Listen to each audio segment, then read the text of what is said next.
여기 한국을 절대 가기 싫어하던 영국 철도 승무원이 있습니다.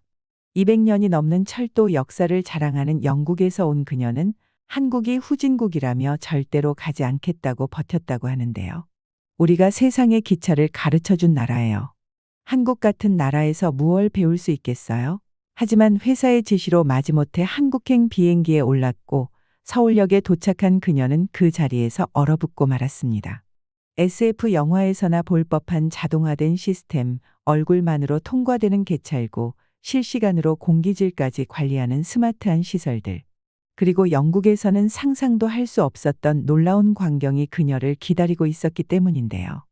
더욱 충격적인 건 이 모든 것이 완벽한 질서 속에서 이루어지고 있었다는 점입니다. 심지어 출근 시간 러시아워에도 밀치거나 서두르는 사람이 없었다고 하는데요. 그렇다면 이 고집센 영국 승무원이 한국 철도 시스템을 보고 마주한 놀라운 진실은 과연 무엇이었을까요? 오늘의 사연 함께 들어보시죠. 저는 컴퓨터 화면에 뜬 이메일을 5번째 읽으면서 멍하니 쳐다보고 있었어요. 손끝은 차갑게 얼어붙었고 속은 마치 단단히 묶인 매듭처럼 조여오는 기분이었어요. 말도 안 돼, 라고 중얼거리며 고개를 저었죠. 이건 분명 실수일 거야. 상사한테 온 메일은 분명했지만 도저히 받아들일 수가 없었어요. 영국 철도에서 일하는 제가, 에단 모리스, 선임 철도 엔지니어인 제가 한국으로 특별 연수 프로그램을 위해 간다고요? 제가 그들한테 배운다니요? 이런 생각만으로도 불편했어요. 의자에 등을 기대고 벽에 걸린 사진들을 바라봤어요. 1800년대의 증기기관차, 최초의 여객열차 그리고 현대 고속철도 노선들이 담긴 영국 철도 역사의 사진들이었어요. 이 사진들은 제가 왜 엔지니어가 됐는지 상기시켜줬죠. 현대철도는 영국이 발명한 거예요. 우리가 세상의 기차를 만드는 법을 가르쳤죠. 그런데 우리가 다른 나라에서 배워야 한다는 사실, 특히 철도가 훨씬 뒤늦게 도입된 나라에서 배워야 한다는 사실이 납득이 되지 않았어요. 그때 전화기가 진동했어요. 동료 제임스에게서 온 문자였죠. 한국 연수 얘기 들었어. 축하해. 축하요? 저는 전혀 축하할 기분이 아니었어요. 간단히 고마워 라고 답장을 보내고 휴대폰을 책상 위에 엎어놨어요. 사무실 창밖으로는 3번 플랫폼에서 들어오고 나가는 기차들이 보였어요. 파란색과 흰색의 익숙한 영국 기차들을 보니 뭔가 뿌듯해졌어요. 최신 기술은 없을지 몰라도 우리 철도에는 역사와 개성이 있었거든요. 노트북을 열고 한국에 대해 검색하기 시작했어요.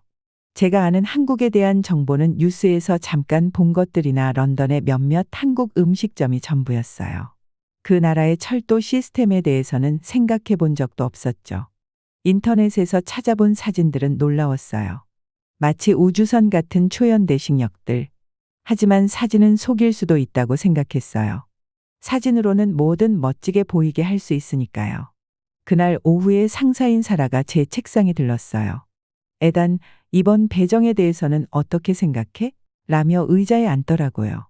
저는 솔직히 얘기하기로 했어요. 왜 우리가 이런 걸 해야 하는지 모르겠어요. 우리는 200년 넘게 철도를 만들어 왔잖아요. 우리가 한국에서 뭘 배울 수 있겠어요? 사라는 차분하게 미소 지었어요. 그래서 내가 필요한 거야. 라며 태블릿을 건넸어요. 거기에는 열차 정시 운행률, 승객 만족도, 기술 혁신 같은 수치가 나와 있었어요. 한국의 통계가 정말 놀라웠지만 여전히 회의감이 들었어요. 숫자는 조작할 수도 있잖아요. 라고 제가 말했어요. 게다가 그들의 문화는 완전히 다르잖아요. 거기에서 통하는 게 여기서 통할까요? 그런 이유로 너를 선택한 거야. 라고 사라가 설명했어요. 너는 우리 최고의 엔지니어 중 한 명이지만 한편으론 좀 고집스러워. 이번 경험이 내 눈을 열어줄 수도 있을 거야. 그녀의 말이 조금 불쾌하게 들리긴 했지만 반박할 수는 없었어요. 제가 고집스러운 건 사실이니까요. 저는 있는 그대로의 것들을 좋아했어요. 변화는 불편했어요. 특히 외국으로 가는 것처럼 큰 변화는 더더욱요. 그날 저녁 집에 가는 기차 안에서 평소엔 그냥 지나치던 것들이 눈에 들어왔어요. 약간 달아있는 좌석, 가끔 있는 지연, 오래된 안내 화면. 한 무리의 관광객들은 영어로만 된 티켓 발매기를 두고 어쩔 줄 몰라 하고 있었어요. 우리가 생각만큼 완벽하지 않을지도 모른다는 생각이 들었어요. 집에 돌아와서도 한국 철도에 대한 사진들을 계속 찾아봤어요. 부산역은 마치 SF 영화 세트 같았고 서울역에는 로봇이 승객을 도와주더라고요. 그들의 기차는 우리 선로로는 도저히 감당할 수 없는 속도로 달릴 수 있었어요. 더 찾아볼수록 놀라움, 불신, 그리고 솔직히 말하면 약간의 두려움이 뒤섞인 감정이 들었어요. 저녁 준비를 하던 중에 여동생이 전화를 걸어왔어요. 오빠, 한국 간다며? 대박이다. 거기 길거리 음식 진짜 맛있고 사람들도 엄청 친절하대. 관광 가는 게 아니야, 케이트. 라고 제가 대답했어요. 일하러 가는 거야. 그리고 솔직히 가고 싶지도 않아. 왜? 영국이 다 최고가 아닐 수도 있다는 걸 알게 될까봐. 그녀의 말이 뼈아프게 다가왔어요. 정말 그게 문제일까요? 혹시 제가 두려워하는 건 다른 누군가가 더 나은 방법을 찾았다는 걸 인정하게 되는 건 아닐까요? 그날 밤 침대에 누워서도 머리가 복잡했어요. 이번 배정은 6개월짜리였어요. 아무것도 모르는 나라에서 말도 통하지 않는 사람들과 함께 제게는 낯선 기술을 배운다는 것. 정말 무섭더라고요. 하지만 잠에 들기 직전 머릿속에 작은 목소리가 들리더라고요. 혹시, 아주 혹시라도 이번 일이 뭔가 특별한 시작일지도 모르겠다고요. 물론 아직은 인정할 준비가 되진 않았지만요. 회사 게시판에 붙어 있는 공지를 보고 저는 제 눈을 의심했어요. 분명히 흑백으로 또렷하게 적혀 있었죠. 한국 국적 승객 특별 인정 정책 자동 좌석 승급. 한 번 읽고도 믿기지 않아 다시 읽는데 아침에 들고 있던 커피가 손에서 미끄러질 뻔했어요. 15년 동안 브리티시 레일웨이에서 일하면서 이런 건 처음 봤거든요. 이거 장난 아니야? 저도 모르게 혼잣말을 했더니 지나가던 동료들이 궁금한 눈길로 저를 쳐다봤어요. 공지에는 이렇게 쓰여 있었어요. 유효한 한국 여권을 제시하면 빈 좌석이 있을 경우 추가 요금 없이 자동으로 1등석으로 업그레이드 된다고요.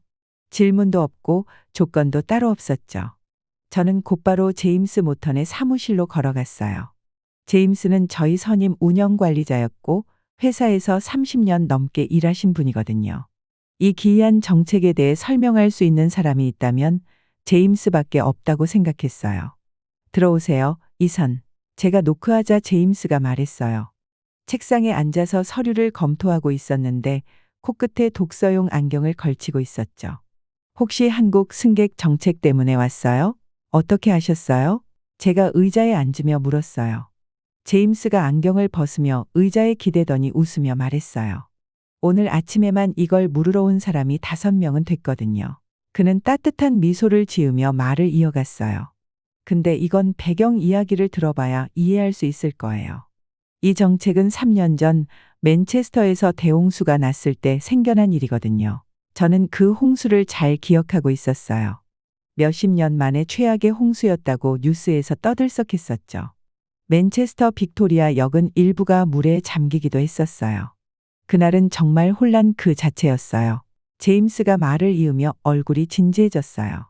비가 억수같이 쏟아지고 있었고 물이 점점 불어나고 있었죠. 대부분의 사람들은 역을 빠져나가려고 난리였는데 갑자기 비명이 들렸어요. 그는 잠시 말을 멈췄고 그때의 기억이 여전히 생생한 듯했어요. 어린 여자아이가 있었는데 아무리 봐도 6살은 넘지 않을 것 같았어요. 엄마랑 떨어져서 물이 가장 빨리 차오르는 플랫폼에 갇혀 있었죠. 물살이 워낙 세서 우리 직원들 중 누구도 그 안으로 들어갈 엄두를 내지 못했어요. 솔직히 이해가 갔어요. 상황이 정말 절망적이었거든요.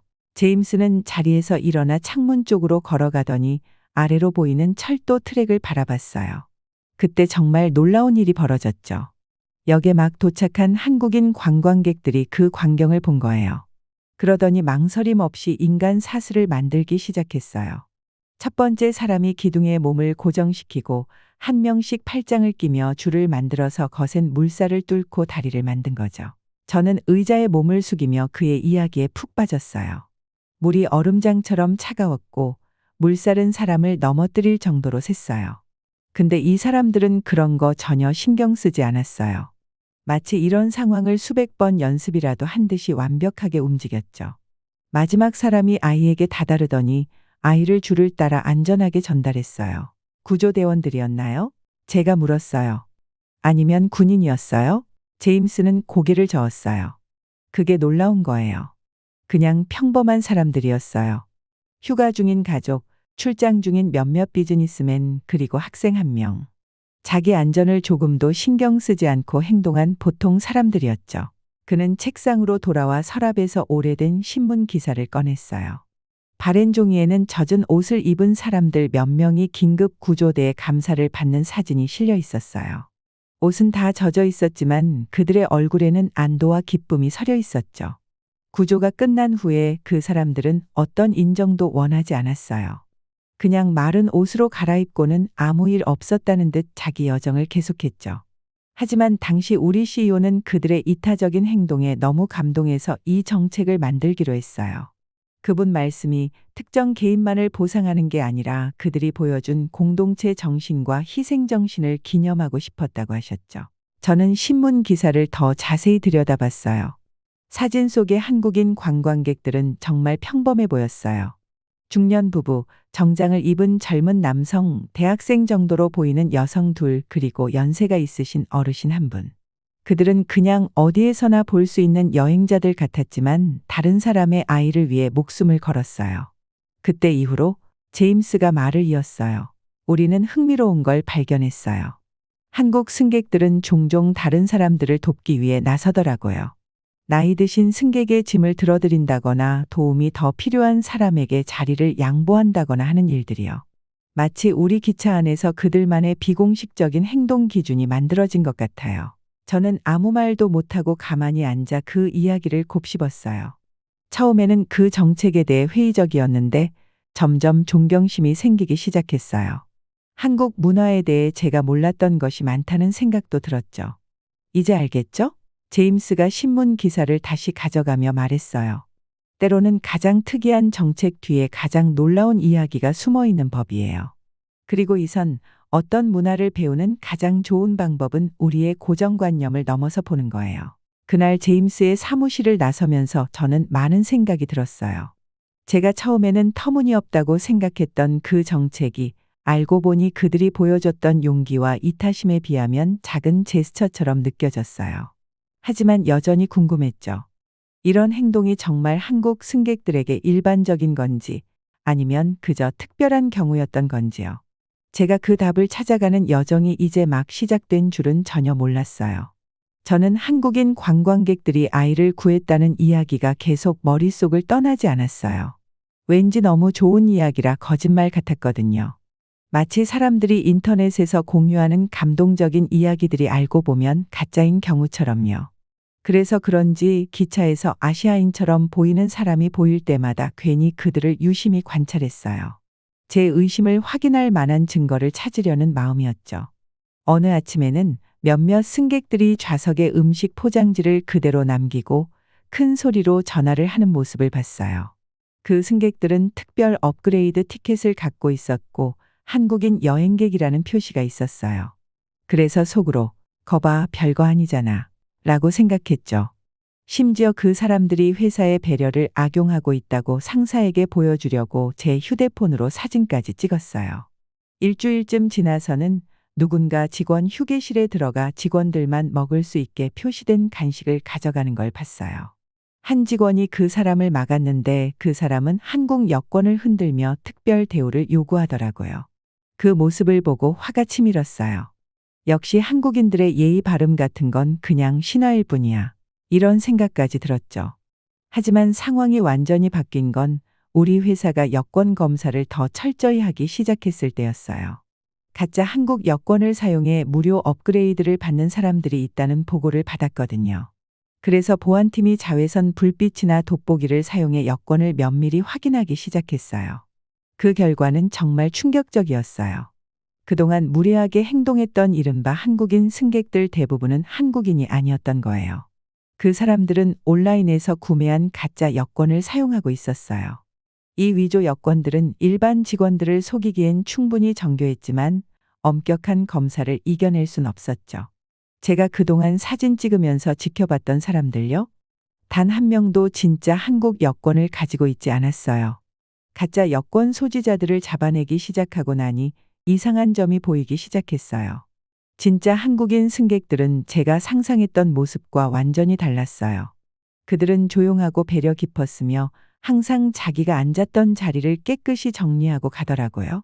신문을 깔끔히 접어두거나 남이 버린 쓰레기를 대신 치우는 모습도 봤어요. 분명 그들의 책임도 아닌데 말이죠. 특히 저를 놀라게 한 일이 있었어요. 늦은 근무 중이었는데 한 한국인 가족이 우리 기차에 탔어요. 어린 딸이 실수로 바닥에 주스를 쏟았는데 누군가 청소 직원에게 요청하기도 전에 부모님이 이미 가방에서 물티슈를 꺼내 바닥을 닦고 있었어요. 그들은 심지어 근처 승객들에게 사과까지 했어요. 아무도 그 작은 실수를 신경 쓰지 않았는데도요. 또 한 번은 나이 지긋한 한국인 부부가 역계단에서 한 영국인 엄마를 도와 유모차를 들어주는 모습을 봤어요. 그분들은 영어를 거의 못했지만 따뜻하게 웃으며 도와줬고 자신들의 무거운 짐도 들고 있었음에도 아랑곳하지 않았어요. 엄마가 너무 감동해서 감사의 의미로 돈을 건네려 했지만 그분들은 정중히 거절하고는 쑥스러운 듯 빠르게 자리를 떠났어요. 이런 작은 친절의 순간들이 워낙 자주 보여서 나중엔 저도 모르게 머릿속에 기록하게 됐어요. 한국인 승객들은 부탁하지 않아도 자리를 양보하고 길을 잃은 관광객들을 도와주며 심지어 울고 있는 아이들에게 간식을 나눠주기도 했어요. 마치 그들만의 암묵적인 규칙이라도 있는 것처럼 느껴졌어요. 언제나 주변을 더 나은 상태로 남겨라, 도울 수 있으면 꼭 도와라. 이런 식의 규칙이요.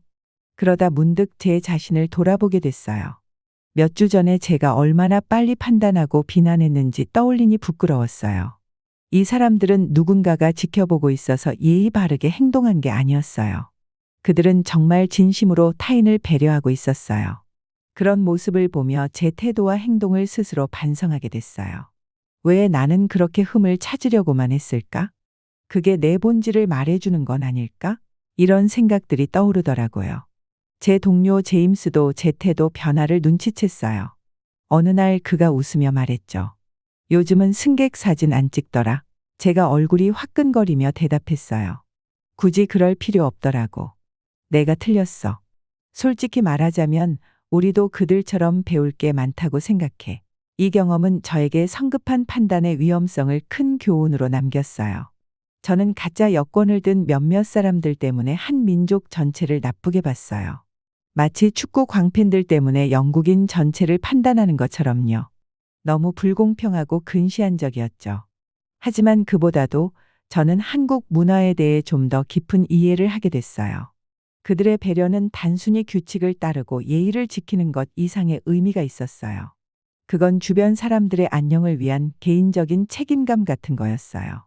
공간을 깨끗이 유지하고 낯선 사람을 도와주며 소음까지 신경 쓰는 것.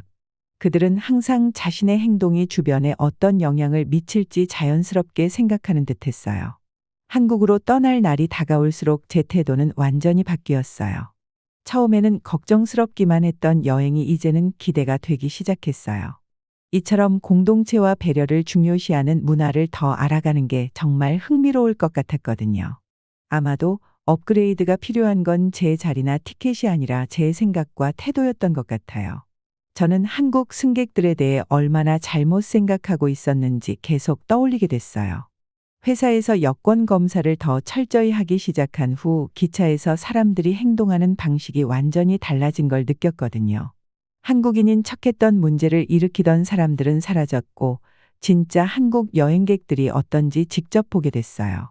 어느 비 오는 화요일 아침, 제 인생이 바뀌는 일이 생겼어요. 런던에서 맨체스터로 가는 기차에서 근무 중이었는데 그날 기차는 완전히 만석이었어요. 폭풍으로 인해 철도 네트워크 전반에 지연이 생기면서 모든 승객들이 다들 좀 예민해져 있었죠. 저는 늘 하던 대로 객실을 돌아다니던 중이었는데 시오차 문 옆에서 균형을 잡으려고 애쓰는 임신부를 발견했어요. 그 여자의 이름은 나중에 알게 된 건데 사라였어요. 임신 7개월 정도로 보였고 정말 지쳐 보였어요. 그녀는 안색이 창백했고 계속 허리를 문지르며 손잡이를 꽉 잡고 있었어요. 흔들리는 기차 안에서 균형을 잡기가 더욱 힘들어 보였죠. 저는 태블릿으로 확인해 보며 그녀를 위해 자리를 찾아보려고 했지만 예약 시스템에는 이미 좌석이 꽉 찬 상태로 나왔어요. 그 다음에 벌어진 일은 제가 한국 문화에 대해 알고 있다고 생각했던 모든 것을 뒤집어 놨어요. 중년의 한국 남성 한 분이 계셨는데 나중에 알게 된 그의 이름은 김 씨였어요. 그는 몇 주 전에 예약한 지정석에 앉아 있었고 노트북으로 아마 중요한 비즈니스 발표 준비를 하고 있는 것 같았어요. 그런데 그는 사라를 보자마자 주저없이 짐을 정리하기 시작했어요. 제가 지켜보는 가운데 김 씨는 자리에서 일어나 정중하게 고개를 숙이고 자리를 가리키며 말했어요. 앉으세요. 당신이 더 필요하잖아요. 그의 영어는 완벽하지 않았지만 그의 따뜻한 마음은 말없이도 전해졌어요. 사라는 처음엔 사양하면서 자리를 뺏고 싶지 않다고 말했지만 김 씨는 계속해서 권했어요. 다른 사람을 돕는 게 중요하죠. 그는 마치 당연한 일인 것처럼 간단히 말했어요. 제가 놀란 건 단순히 그 행동 때문이 아니라 그가 그런 행동을 하는 방식 때문이었어요. 그는 전혀 과시하려는 모습이 없었고 다른 사람들이 자신의 선행을 주목하길 바라지도 않았어요. 그는 그저 해야 할 일을 했을 뿐이었어요. 요즘 흔히 볼 수 있는 SNS에 기록하려는 모습도 무언가를 과장해서 어필하려는 태도도 전혀 없었어요. 하지만 다른 승객들은 그 장면을 지켜봤어요. 한 영국 노신사가 박수를 치기 시작했고 이내 객차 전체가 박수로 가득 찼어요. 김 씨는 그 관심에 조금 당황한 듯 손을 흔들며 멋쩍게 웃었고 창가로 가서 다시 노트북을 꺼내 발표 준비를 계속했어요. 마치 아무 일도 없었다는 듯이요. 하지만 분명 특별한 일이 벌어진 거였어요. 저는 평소에 사람들이 꼭 자리가 필요한 승객이 탔을 때 자는 척하거나 옆자리를 가방으로 막아서 다른 사람이 못 앉게 하는 걸 얼마나 자주 봐왔는지 떠올렸어요. 김 씨는 자신의 자리를 지킬 권리가 충분히 있었죠.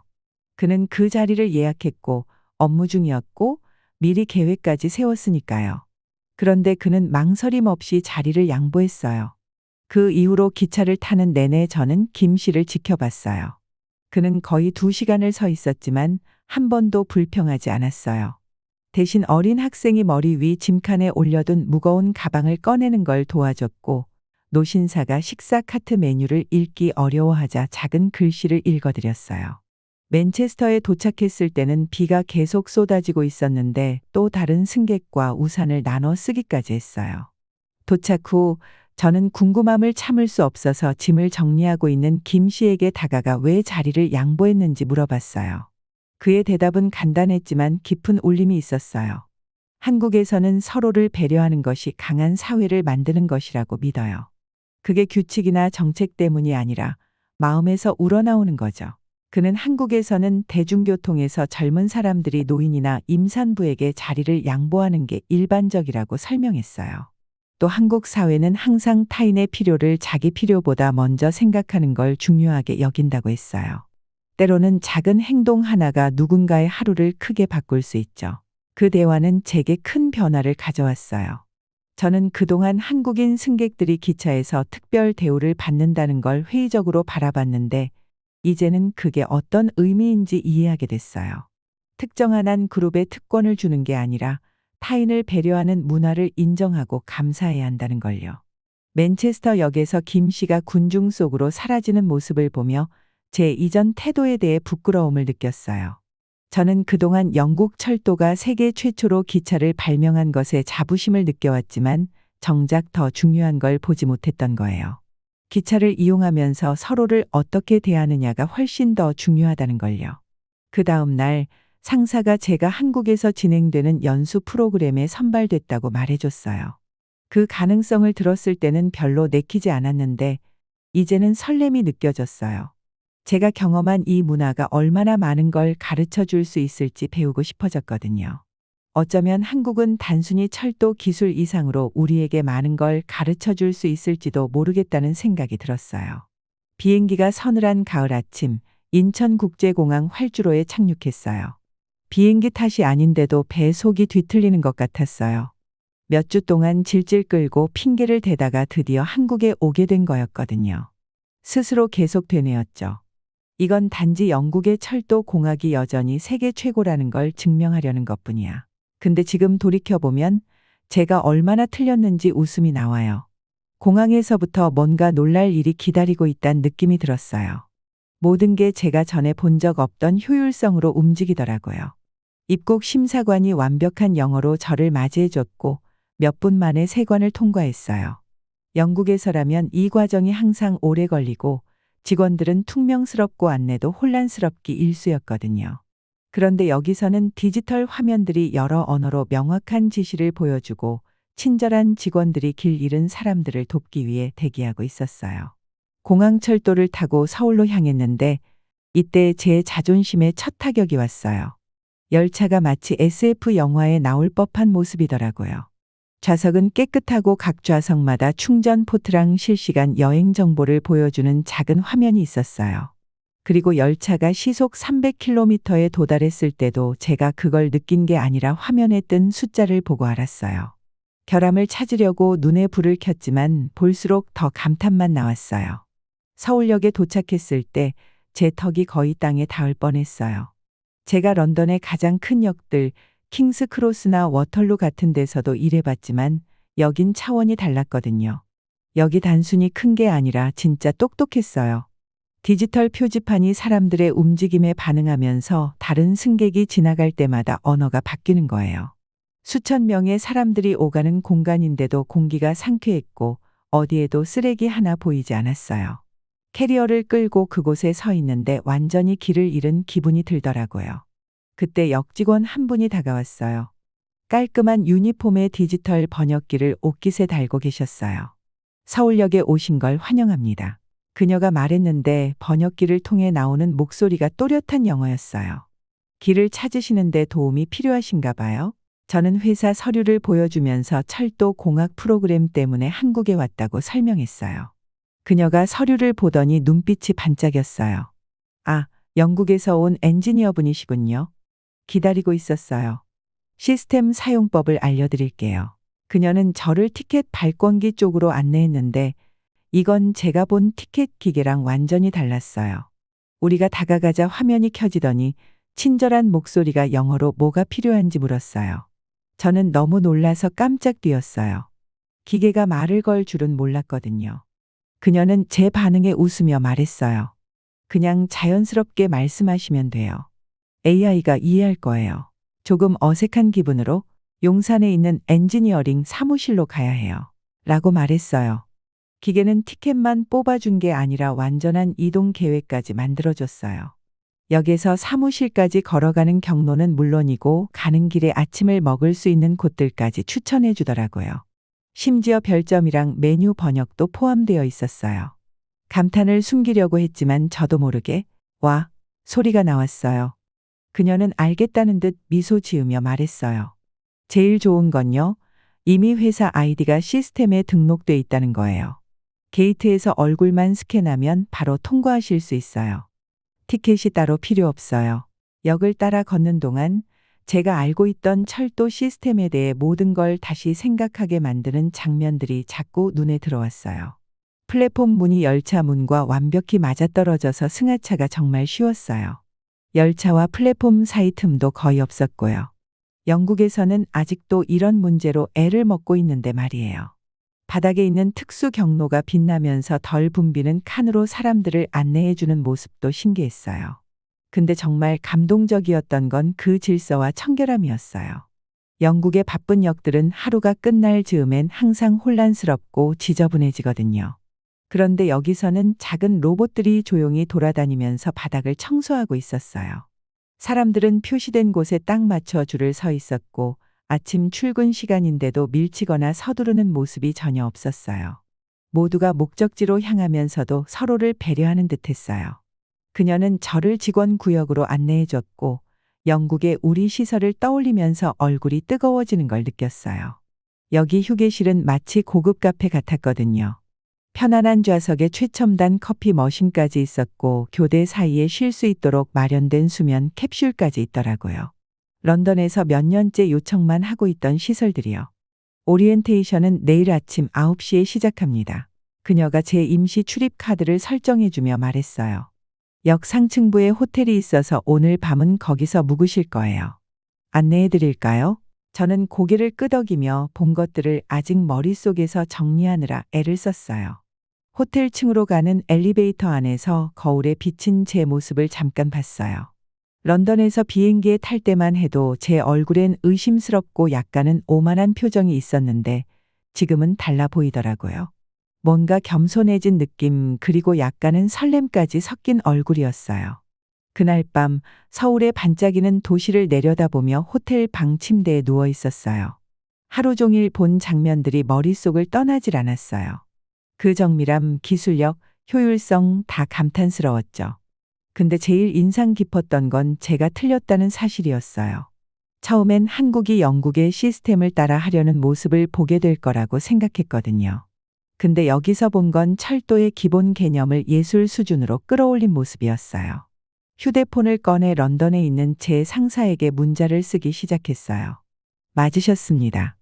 여기서 배울 게 많네요. 그러다가 삭제하고 더 솔직한 문장을 썼어요. 우리가 한국에서 배워야 할 게 정말 많아요. 제가 한국에서 보낸 첫 주는 완전히 새로운 철도 혁신의 세계를 마주한 시간이었어요. 매일 아침 저는 서울역에 일찍 도착해서 수천 명의 승객들이 마치 미래 도시 같은 기차역을 어떻게 자연스럽게 오가는지 구경하곤 했어요. 여기서 접한 기술들은 매 순간 저를 놀라게 했어요. 사람들이 매끈한 유리문을 지나가면서 AI 카메라가 자동으로 얼굴을 스캔해 티켓을 확인하는 모습을 보고 멍하니 서 있었던 기억이 나요. 걸음을 멈출 필요도 없고 종이 티켓이나 교통카드를 꺼낼 필요도 없더라고요. 모든 과정이 보이지 않게 순식간에 이루어졌어요. 기차 내부는 제가 지금껏 본 어떤 열차와도 달랐어요. 깨끗한 객차를 걷다 보니 벽과 천장에 작은 센서들이 눈에 띄지 않게 설치되어 있더라고요. 한국 동료 민호 씨가 이 센서들이 공기질부터 소음 수준까지 모든 걸 실시간으로 모니터링한다고 알려줬어요. 한번 보세요.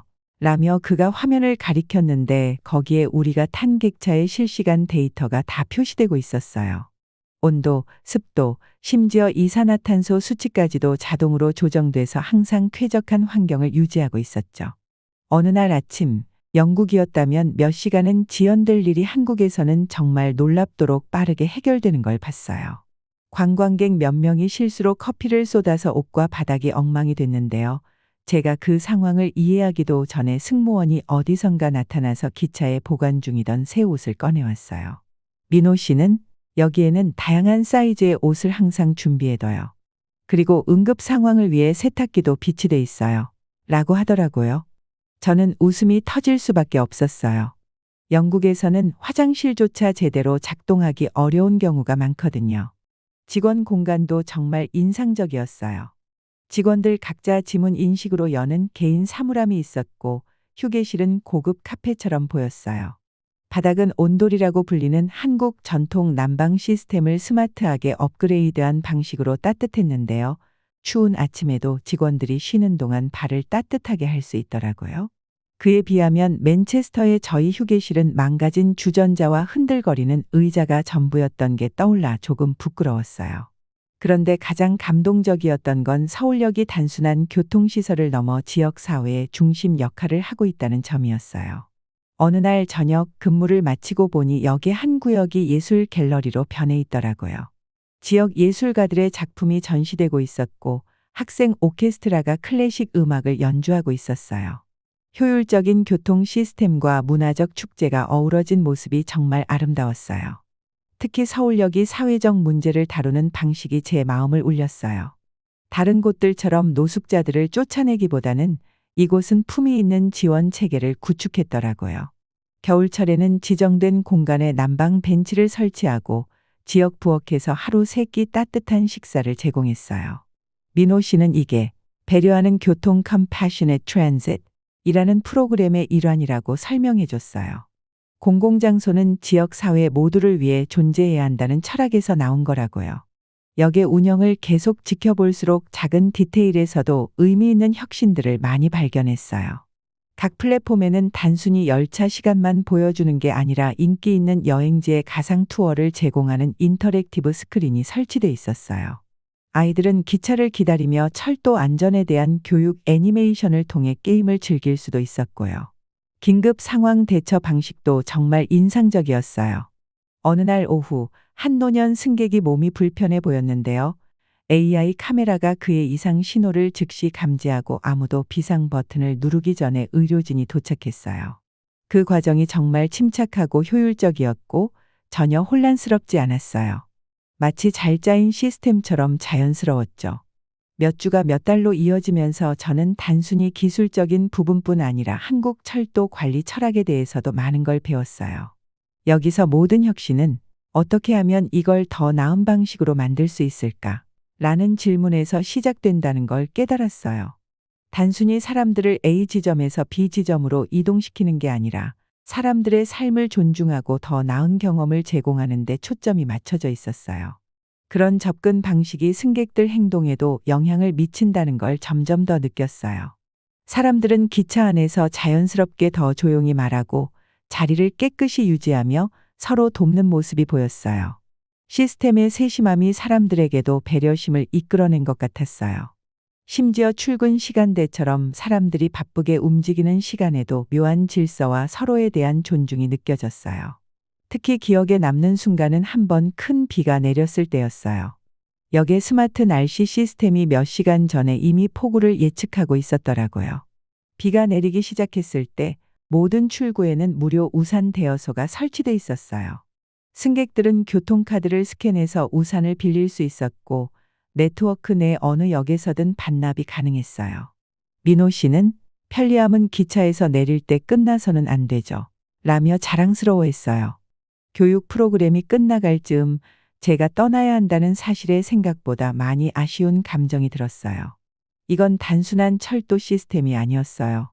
기술과 인간적인 배려가 완벽하게 조화를 이루는 공공교통의 미래에 대한 비전이었어요. 매일이 새로운 배움의 시간이었고 저의 기존 고정관념을 깨는 도전이었으며 상상하지도 못했던 가능성을 보여주는 순간들이었어요. 이 경험은 저를 직업적으로도 개인적으로도 변화시켰어요. 저는 이제 단순히 영국 전통을 이어가는 엔지니어가 아니라 세계적인 혁신을 배우고 철도 시스템의 발전에 기여하고 싶은 학생이 된 것 같았어요. 한국은 제게 철도 여행의 미래가 단순히 빠른 기차나 더 나은 선로를 만드는 데 그치지 않는다는 걸 알려줬어요. 기술이 인류를 위해 봉사하고 효율성과 배려가 조화를 이루는 공간을 만드는 것이 진정한 목표였어요.